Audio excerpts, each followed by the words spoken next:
I'll ask, what was your favorite place in Egypt? There is one answer. It's Luxor, just a magical spot. So spend 1 night, 2 days with me here on my group trip. We started day one at Karnak Temple. You've definitely seen these columns before. It's a very photogenic place, and I will tell you the photos actually don't do it justice. It's stunning. The scale of everything in Luxor is just incredible.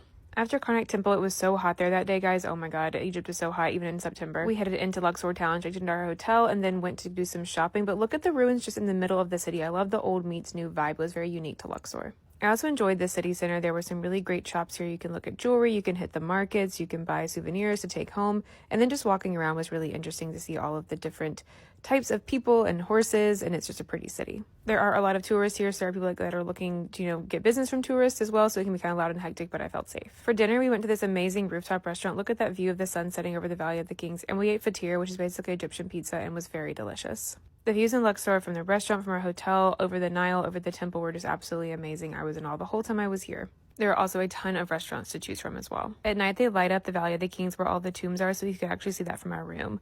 The next morning, this is about 4 a.m., we went and got on a boat, had a little breakfast because we were going hot air ballooning. This is a thing you uniquely do in Luxor because you can see the Valley of the Kings from the air at sunrise. I made a whole separate video on this, but it is absolutely one of the coolest things I have ever done in my life.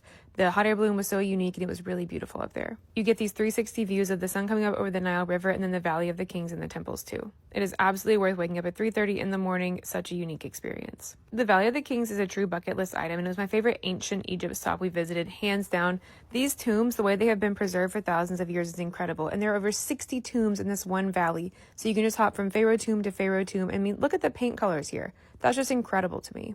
The setting is also pretty magical, just out here in the Sahara Desert, and you just pass after tomb after tomb after tomb. I definitely recommend going with an Egyptologist guide if you aren't on a group tour, like you'd book with someone who knows what they're talking about, because it's just fascinating. On the other side of the hill is Hatshepsut's temple, and this is incredible. She was Egypt's only female pharaoh, and she was the best pharaoh. It is really hot here, by the way, in Luxor, so make sure to bring water, UV umbrella, all that stuff. It was really cool to see how revered Hatshepsut was, especially as a woman and a great leader, and this iced coffee at her temple, also delicious, so she's one of the girls. Our last few stops in Luxor were pretty chill. We went to a family-owned alabaster shop, and then we went to check out the Colossi of Memnon. This is really just a photo stop, but it's pretty incredible how well preserved they are as well. Again, Luxor just has ruins everywhere. For lunch this day, our guide arranged a lunch at a local home, so this is a great way to support a local family and also make sure we eat some really unique, authentic Egyptian food. Then it was time to go back to Cairo. Bye!